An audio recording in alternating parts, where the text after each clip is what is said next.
রূপান্তরের সত্যের আজকের এই পর্বে স্বাগতম। প্রিয় বন্ধুরা, প্রীতি, সালাম এবং শুভেচ্ছা নেবেন।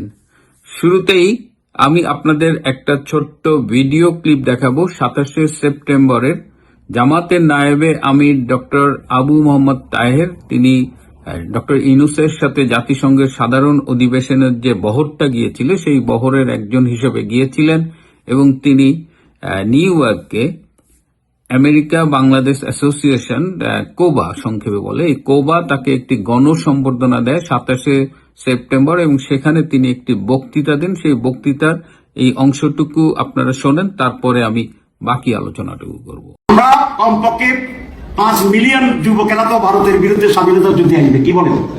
এটা দুই ভাগ করে দিব, একবার গেরিলাতে যাইব, ঘোড়াতুন নামলেই লাঠি দিয়ে ধরব। লাঠি কি জায়েজ না জায়েজ? আমি সবসময় জায়েজ কথা বলি। ঘোড়া থেকে নামতে পারবে না ইনশাআল্লাহ। আর বাকি অর্ধেকের কি করব? ওটা নিয়ে আরো বিস্তৃত জায়গায় চলে যাব।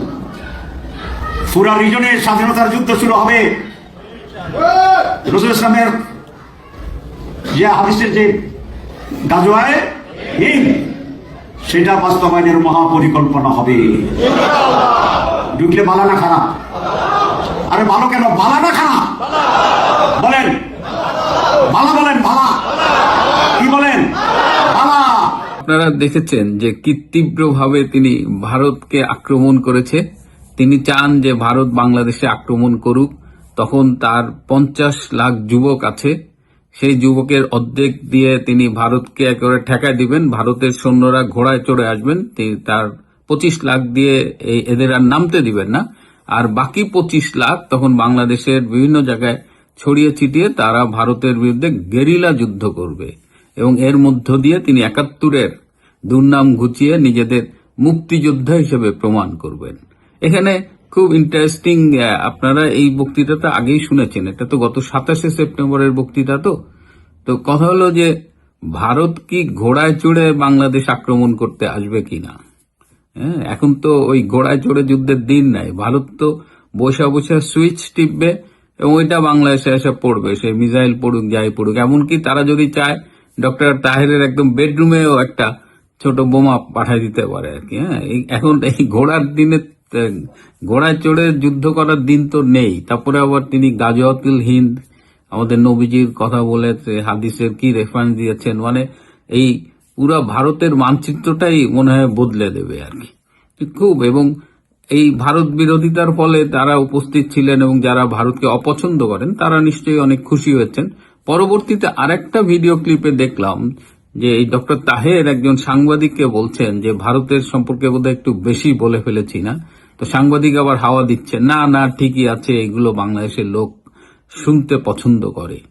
বাংলাদেশের লোক শুনতে পছন্দ করে কি না, ডক্টর তাহেরের নিজের পার্টি জামাতে ইসলামী কিন্তু এই নিয়ে একটি ভিন্ন ধরনের প্রতিক্রিয়া হয়েছে। বাংলাদেশে ভারত বিরোধী রাজনীতি অনেকগুলো রাজনৈতিক দলের একটা কৌশল আর কি। তারা রাজনীতিতে ভারত বিরোধী কার্ড খেলে অনেক লোকজনকে তাদের পক্ষে টানে এবং জামাত এই ভারত বিরোধী রাজনীতির অন্যতম গুরু আর কি। এটা গুরু একদিকে, আবার তলে তলে তারা ভারতের আশীর্বাদ পাওয়ার জন্য অনেকভাবে চেষ্টা করেছে, যেটা আমি এই আগেই বলেছি যে জামাতের তীরে এসে তৈরি ডুবে যাচ্ছে কিনা এরকম একটা সম্ভাবনায়। সেখানে তারা বলেছিলাম যে ভারতের সাথে তারা একটা লিয়াজো মেনটেন করতে চেয়েছে, ভারত সেটা অ্যালাউ করেনি। তারা তালেবানদের মাধ্যমে ভারতের সাথে একটা সুসম্পর্ক গড়তে চেয়েছে, সেটাও তারা ব্যর্থ হয়েছে। তারপরেও তারা জানে যে বাংলাদেশের রাজনীতিতে ভারত একটা ফ্যাক্টর, পছন্দ করুক না করুক, তারা ভারত বিরোধী রাজনীতি করুক না করুক, ঠিক এই মুহূর্তে এইরকম একটা পরিস্থিতিতে জামাতে ইসলামের একেবারে প্রায় শীর্ষ নেতাই বলা যায়, নায়েবে আমির, অনেক উপরের একজন নেতা, তিনি এভাবে ভারত বিরোধী কথাবার্তা বলে কেন ভারতকে খেপিয়ে তুলছেন।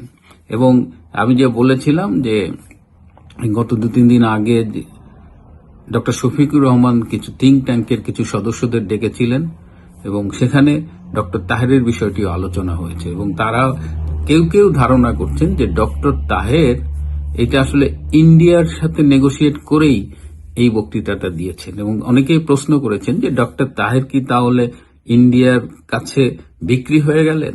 তিনি কি ভারতের হয়ে খেলছেন? তিনি কি ভারতের স্বার্থ রক্ষায় এরকম ভারত বিরোধী কথা বলে জামাতকে বিব্রতকর পজিশনে ফেলেছেন? তো এই আলোচনার পরিপ্রেক্ষিতে সিদ্ধান্ত নেওয়া হয় যে ডক্টর তাহের ফিরে আসার পরে, তিনি গতকাল ফিরে এসেছেন, ফিরে আসার পরে দলীয় নেতৃবৃন্দ তার সাথে কথা বলবে এবং তার কাছে ব্যাখ্যা চাইবে যে তিনি কেন এইভাবে প্রকাশ্যে ভারত বিরোধী বক্তব্য রাখলেন এবং এর ফলে দলকে বিব্রত হয়েছে। যদি ডক্টর তাহের ভালো ব্যাখ্যা দিতে পারেন, গ্রহণযোগ্য ব্যাখ্যা দিতে পারেন, তাহলে ইটস ফাইন। যদি ব্যাখ্যা গ্রহণযোগ্য না হয়, দল হয়তো তার ব্যাপারে নতুন করে ভাবতে পারে। এবং অনেকেই ভেবেছিলেন প্রথমে যে এটা বোধহয় একটা বাজারে বক্তৃতা, মাঠ গরম করা বক্তৃতা, কিন্তু পরবর্তীতে বিভিন্ন সাইন সিমটম দেখে জামাত নেতৃবৃন্দের মনে হয়েছে যে এর পেছনে অন্য কোনো রহস্য থাকতে পারে এবং ডক্টর তাহের হয়তো ভারতের হয়েই খেলছেন, জামাতের বিরুদ্ধে খেলছেন। প্রিয় বন্ধুরা, ছোট্ট অথচ খুব ইন্টারেস্টিং এই এপিসোডটি আপনাদের সাথে শেয়ার করলাম। ভালো থাকবেন, সুস্থ থাকবেন, তার চেয়েও জরুরি হলো নিরাপদে থাকবেন। সবাইকে অনেক ধন্যবাদ।